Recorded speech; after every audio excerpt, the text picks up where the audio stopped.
మహాదేవ శ్రీమాత్రే నమః. మహాశివరాత్రి. ఇక్కడ శివరాత్రి అనగానే అందరికీ కూడా ముఖ్యంగా గుర్తుకు వచ్చేది జాగరణ, అంటే ఫాస్టింగ్. మరి ఇలాంటి యొక్క మహాశివరాత్రిని పురస్కరించుకొని 26వ తారీఖు రోజు అసలు శివరాత్రి అనేటువంటిది ఏమిటి అనేటువంటి విషయం కానీ, మరి యొక్క శివరాత్రి రోజు ఏ విధంగా మనము ఈ యొక్క భగవంతునికి దగ్గర కావాలి అనేటువంటి విషయాన్ని చూసుకున్నట్టయితే, పురాణాల కథ ప్రకారంగా బ్రహ్మ విష్ణు ఇద్దరూ కూడా మీరు గొప్ప నేను గొప్ప అనుకునేటువంటి సందర్భాలలో అక్కడ ఆ యొక్క మన మహాదేవుడు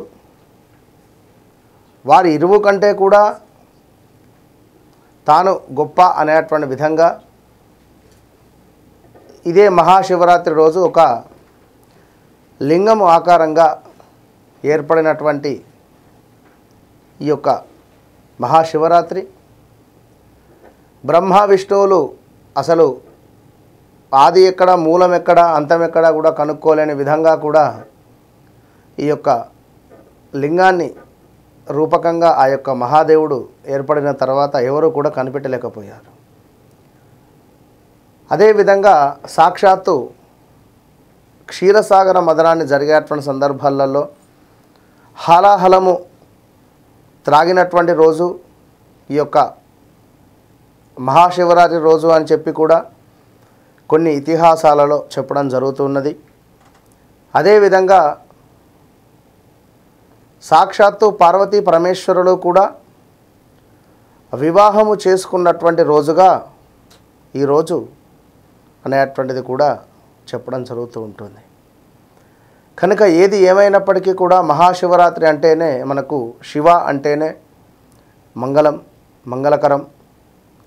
మరి ఇట్టి మహాశివరాత్రి రోజు భక్తులు 26వ తారీఖు ఆ యొక్క భగవంతునికి పంచామృతాభిషేకాలు ఎవరైతే చేసుకుంటారో, ఇక్కడ పంచామృతాభిషేకాలు అంటే ఒక విషయాన్ని గుర్తుంచుకోండి.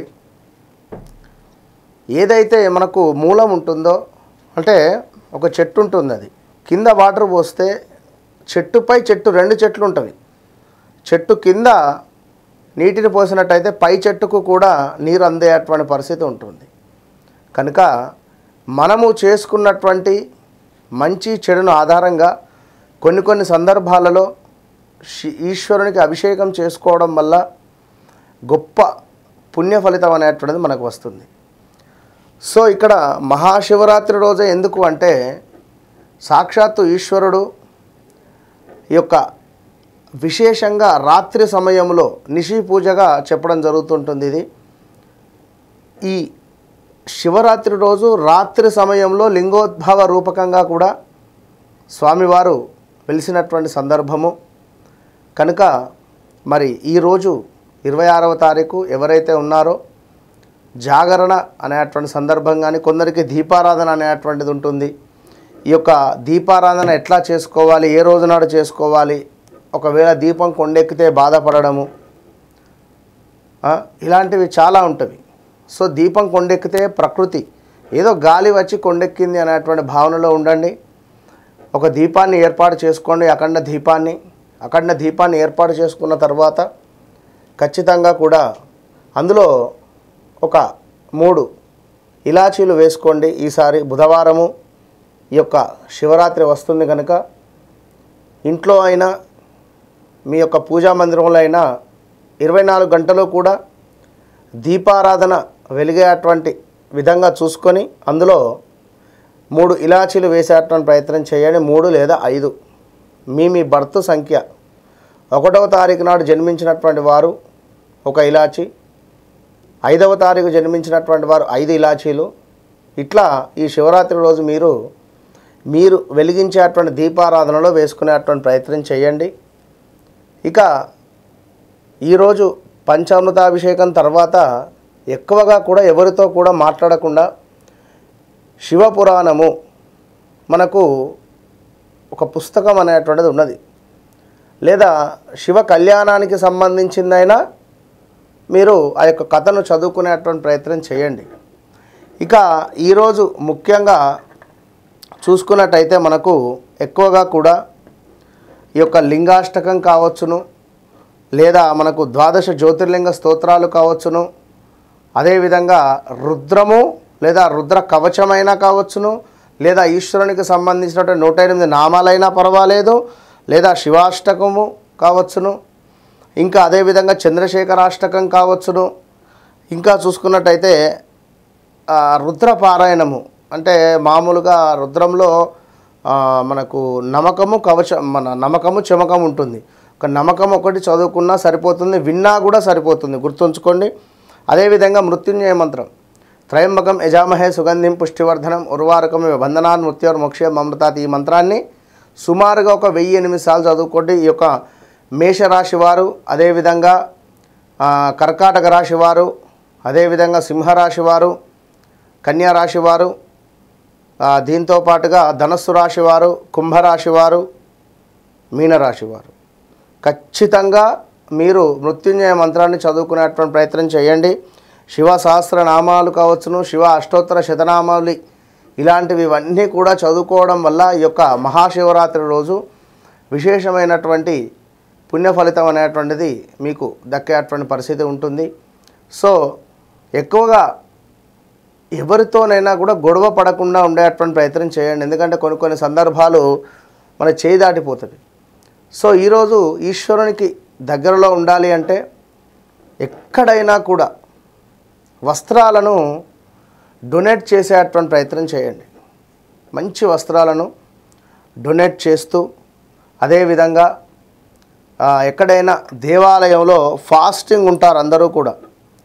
ఫాస్టింగ్ ఉన్నట్టయితే వీరికి ద్రాక్షలు కావచ్చును, అరటి పండ్లు కావచ్చును, లేదా జామకాయలను మీరు వారికి ఏర్పాటు ఎందుకంటే రాత్రి మొత్తము కూడా జాగారం చేస్తూ ఉంటారు కొన్ని దేవాలయాలలో. సో వీరికి తప్పకుండా ఈశ్వరుని యొక్క అనుగ్రహము మీరు వారు ఒక మంచి కార్యం జరిగేటువంటి సందర్భాలలో ఇక్కడ ఒక నలుగురు సహాయం ఏ విధంగానైతే ఉపయోగపడితే నలుగురికి కూడా పుణ్యఫలం వెళుతుంది. ఒక చెడు కార్యక్రమం జరిగే సందర్భంలో ఉదాహరణకు మనకు సంకష్టహర చతుర్థి కథలో ఒకానొక గ్రామంలో ఒక మహిళ జరిగిపోతుంటే ఆ యొక్క మహిళను తీసుకొని వెళ్ళేటువంటి గణేశుని యొక్క దూతలు మహిళను తీసుకొని వెళుతుంటే అక్కడ ఉండేటువంటి ఆ యొక్క గ్రామంలో ఉండేటువంటి మహారాజు కావచ్చును వారందరూ కూడా ఆ యొక్క నీచురాలు శవాన్ని ఎందుకు తీసుకెళ్తున్నారయ్యా గణపతి దూతలారా అని అడిగితే ఈమె తెలియకుండానే సంకష్టహర వ్రతాన్ని నోచింది, సో అందులకు ఈమెకు పుణ్యఫలం లభించింది అని చెప్తారు. సో ఇంద్రుని యొక్క వాహనము చెడిపోయి ఆగడము, సో ఈమె చనిపోయినటువంటి యొక్క శవం మీద నుండి కూడా గాలి వీస్తూ ఆ యొక్క విమానానికి త్రాకడం వల్ల ఆ యొక్క విమానము మళ్ళీ పుణ్యపావనమై తిరుగు ప్రయాణాన్ని సాగిస్తాడంటే ఇదంతా కూడా పెద్ద కథను చాలా షార్ట్కట్లు చెప్పాను. అంటే ఒక మంచి జరిగే సందర్భాలలో మనం ఒక మంచి కార్యక్రమం చేస్తే మనకు గొప్ప పుణ్యఫలం వస్తుంది.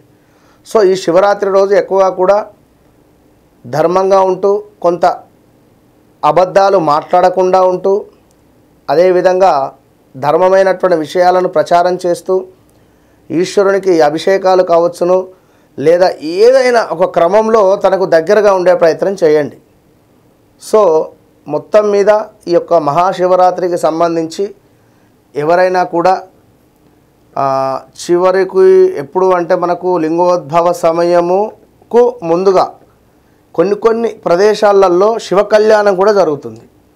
ఇప్పుడు లింగోద్భవ సమయము మనకు సుమారుగా 12 ప్రాంతంలో నిషి పూజ అంటారు. సో దీని ముందు శివ కళ్యాణం చేస్తారు. శివ కళ్యాణం చేసిన తర్వాత లింగోద్భవ పూజ అనేటువంటిది ఉంటుంది.